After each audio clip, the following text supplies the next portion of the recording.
नमस्कार बच्चों, कैसे हो आप? उम्मीद है अच्छे होंगे। आज हम बात करेंगे प्रारंभिक शिक्षा पूर्णता प्रमाण पत्र परीक्षा सत्र 2021-22 के तहत संभावित मॉडल प्रश्न पत्रों की सीरीज में आज का विषय रहेगा हमारा सामाजिक विज्ञान कक्षा 8। समय रहेगा 2.5 घंटे और पूर्णांक 80 अंक का रहेगा। तो बच्चों, मॉडल प्रश्न पत्रों की सीरीज का यह सामाजिक विज्ञान विषय का मॉडल प्रश्न पत्र नंबर 3 है। तो बच्चों, वीडियो शुरू करने से पहले अगर आप मेरे चैनल पर नए हैं तो चैनल को सब्सक्राइब करना ना भूलें। तो बच्चों, बगैर समय को खराब करते हुए अपना पेपर शुरू करते हैं। निर्देश दे रखे हैं, सभी प्रश्न हल करने अनिवार्य हैं। प्रत्येक प्रश्न के अंक सामने दे रखे हैं। तो प्रथम क्वेश्चन है अपना, जेम्स मिल कहाँ का निवासी था? आंसर रहेगा बच्चों, जेम्स मिल स्कॉटलैंड का निवासी था। क्वेश्चन नंबर 2, महाराणा रणजीत सिंह कहाँ के राजा थे? तो महाराजा रणजीत सिंह पंजाब के राजा थे। नेक्स्ट क्वेश्चन, संथाल विद्रोह हुआ था? तो संथाल विद्रोह हुआ था 1855 में। नेक्स्ट क्वेश्चन, संसद में कितने सत्र होते हैं? तो बच्चों, संसद के 2 सत्र होते हैं, लोकसभा तथा राज्यसभा। अगला क्वेश्चन, भारतीय संविधान का जनक किसे कहा जाता है? तो आंसर रहेगा बच्चों, भारतीय संविधान के जनक थे doctor Bhimrao Ambedkar. Next question है, निम्न में से कौन सा संसाधन है?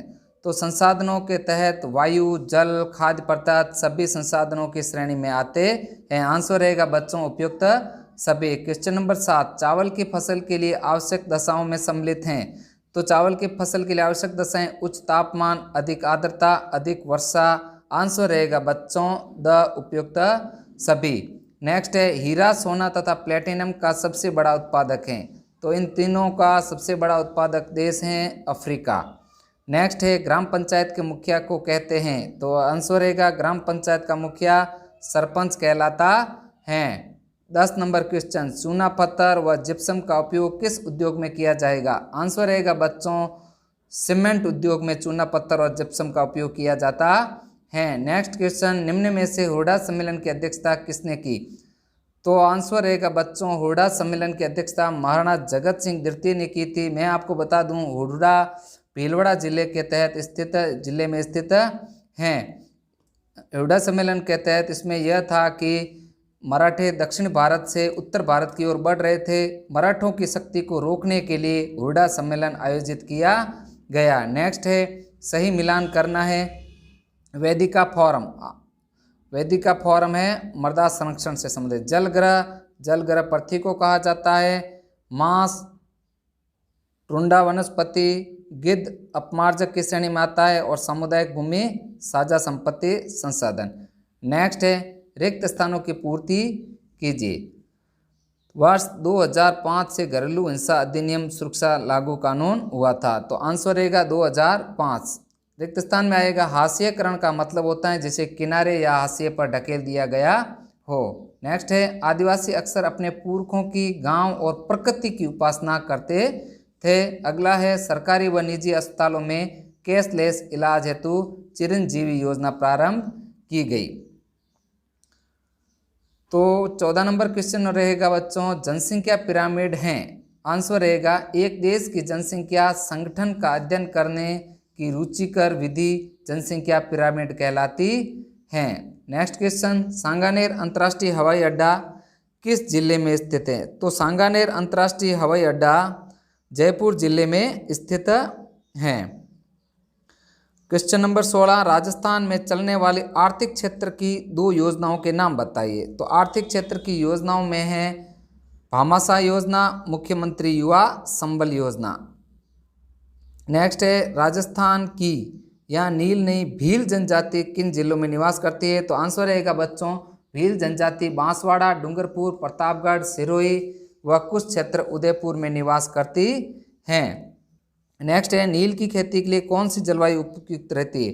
तो आंसर रहेगा बच्चों, नील की खेती के लिए उष्ण कटिबंधीय जलवायु उपयुक्त होती है। अगला क्वेश्चन, भारतीय धर्मनिरपेक्षता क्या है? आंसर रहेगा बच्चों, भारत में राज्य खुद को धर्म से दूर रखता है, यह धार्मिक मामलों में हस्तक्षेप नहीं करता है, यही धर्मनिरपेक्षता कहलाती है। अगला क्वेश्चन, स्वतंत्र न्यायपालिका क्या होती है? आंसर रहेगा बच्चों स्वतंत्र न्यायपालिका से तात्पर्य यह है कि न्यायपालिका कार्यपालिका तथा विधान पालिका के दखल से स्वतंत्र रहेगी। इसमें न्यायपालिका पर सरकार की अन्य शाखाओं का दखल नहीं होगा। अगला क्वेश्चन, आपराधिक न्याय व्यवस्था में सरकारी वकील की क्या भूमिका होती है? तो अदालत में सरकारी वकील ही राज्य के सरकारी वकील को पक्ष प्रस्तुत करता है। सरकारी वकील की राज्य की ओर से अभियोजन प्रस्तुत करता है तथा वह ठोस गवाह के रूप में सबूत पेश करता है। नेक्स्ट क्वेश्चन है, खनिज किसे कहते हैं? पेट्रोलियम को काला सोना क्यों कहा जाता है? तो बच्चों खनिज का अर्थ है प्राकृतिक रूप से प्राप्त होने वाले पदार्थ जिसका निश्चित रासायनिक संगठन हो वह खनिज हैं। पेट्रोलियम, डीजल, पेट्रोल, मिट्टी का तेल, मोम, प्लास्टिक आदि मूल्यवान खनिज इसी श्रेणी में आते हैं। नेक्स्ट है, आउवा के ठाकुर कुशाल सिंह का 1857 की क्रांति में योगदान में को स्पष्ट कीजिए। तो आंसर रहेगा बच्चों, आउवा 1857 की क्रांति का नेतृत्व ठाकुर कुशाल सिंह ने किया। उन्होंने 8 सितंबर 1857 को बिठोरा पाली में कैप्टन हीथकोट व जोधपुर की संयुक्त सेना को हराया। इन्होंने दिल्ली की ओर जाते हुए एरनपुरा सैनिकों की मदद की। नेक्स्ट क्वेश्चन है, मंगल पांडे कौन था? 1857 की क्रांति के प्रमुख नायकों के नाम लिखिए। तो मैं आपको बता दूं, मंगल पांडे बैरकपुर छावनी का सिपाही था। 1857 की क्रांति के प्रमुख नायकों के नाम, 1857 के नायक थे बहादुर शाह जफर, नाना साहब, बेगम हजरत महल, तांत्या टोपे, रानी लक्ष्मीबाई और कुंवर सिंह थे। अगला क्वेश्चन है, ज्योतिबा राव फूले के सामाजिक विचार तथा लड़कियों को स्कूल न भेजने के पीछे लोगों के पास कौन कौन से कारण थे? तो आंसर रहेगा बच्चों, ज्योतिबा फूले ने लड़कियों की शिक्षा का समर्थन किया। उन्होंने महाराष्ट्र में लड़कियों के लिए स्कूलें खोली। लड़कियों को स्कूल न भेजने के पीछे लोगों के तर्क थे कि लड़कियां घरेलू काम नहीं कर पाएगी, लड़कियों को स्कूल के सार्वजनिक स्थानों से होकर जाना पड़ता था जिससे वे कहते थे कि लड़कियां बिगड़ जाएगी। कुछ लोग यह मानते थे कि लड़की शिक्षित होगी तो वह विधवा हो जाएगी। नेक्स्ट क्वेश्चन 26 नंबर, नवीकरणीय तथा अनवीकरणीय संसाधनों में क्या अंतर है? तो आंसर नीचे दे रखा है बच्चों, नवीकरणीय तथा अनवीकरणीय संसाधन। तो नवीकरणीय संसाधन वे प्राकृतिक संसाधन जो शीघ्रता से नवीकृत या पुनः पूरित हो जाते हैं, ये असीमित हैं। और पवन ऊर्जा अनवीनीकरण संसाधन जिनका भंडार सीमित हैं, ये एक बार समाप्त होने पर पुनः बनने में हजारों वर्ष लग जाते हैं, जैसे कोयला और पेट्रोलियम। क्वेश्चन नंबर 27 था, जलियांवाला बाग हत्याकांड पर लेख लिखिए। तो आंसर रहेगा बच्चों, जलियांवाला बाग हत्याकांड 13 अप्रैल 1919 के दिन रॉलेट एक्ट के विरोध में अमृतसर के जलियांवाला नामक स्थान पर एक सभा हुई थी, जिस सभा के अंतर्गत हजारों लोग एकत्रित हुए, जिसमें अंग्रेज जनरल डायर नामक एक अंग्रेज ने बाग को घेर लिया तथा अंधाधुंध गोलियां चलाई, जिसमें सैकड़ों लोग मारे गए। इस घटना को जलियांवाला बाग हत्याकांड कहा जाता है। अगला क्वेश्चन है बच्चों, असहयोग आंदोलन क्या है? गांधी जी ने असहयोग आंदोलन के दौरान क्या कार्य किए? तो आंसर रहेगा बच्चों, असहयोग आंदोलन पंजाब में हुए अत्याचारों, जलियांवाला बाग हत्याकांड तथा खिलाफत के मामले में हुए अत्याचारों के विरुद्ध मिलकर अभियान चलाने तथा स्वराज्य की मांग को लेकर महात्मा गांधी ने 1920 में ब्रिटिश सरकार के विरुद्ध एक आंदोलन शुरू करने का निश्चय किया। यह आंदोलन असहयोग आंदोलन के नाम से जाना जाता है। तो असहयोग आंदोलन के दौरान की गतिविधियां शीघ्र ही पूरे देश में शुरू हो गई। 1921-22 के दौरान असहयोग आंदोलन को गति मिली। हजारों विद्यार्थियों ने सरकारी स्कूल कॉलेज छोड़ दिए। मोतीलाल नेहरू, CR दास, राजगोपालाचारी, आसफ अली जैसे बहुत सारे वकीलों ने वकालत छोड़ दी। अंग्रेजों द्वारा दी गई उपाधियों को वापस लौटा दिया गया। जगह जगह विदेशी कपड़ों की होली जलाई गई। स्वदेशी का व्यापक प्रचार हुआ। चरखे का काफ़ी प्रचार हुआ, जो राष्ट्रीय एकता का प्रतीक बन गया।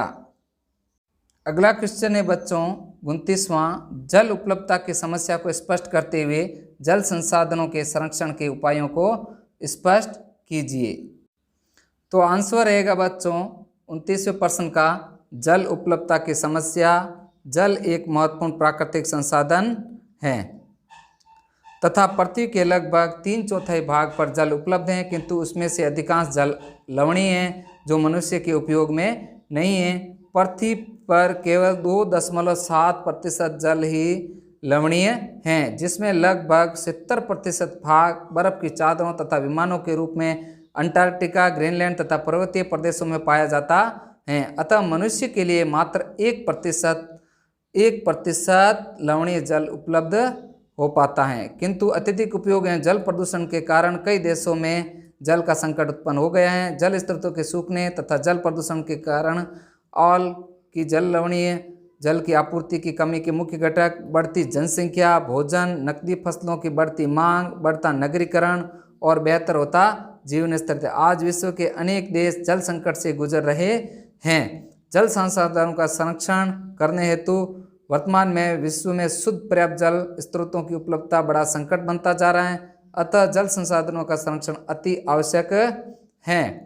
जल संसाधनों के संरक्षण हेतु निम्न उपाय किए जा सकते हैं, जैसे शोषित या आंशिक रूप से शोषित मल कृषि रसायनों का विसर्जन। जल निकायों में औद्योगिक स्त्राव जल के प्रमुख प्रदूषक हैं, इनसे जल का बचाव करना चाहिए। जल को विभिन्न विधियों द्वारा शोषित कार्य पूर्ण कर में लेना चाहिए। जल रिसाव को कम करने के लिए खेतों को सिंचित करने वाली नहरों को ठीक से पक्का करना चाहिए। रिसाव तथा वाष्पीकरण से होने वाली जल की क्षति को कम करना चाहिए।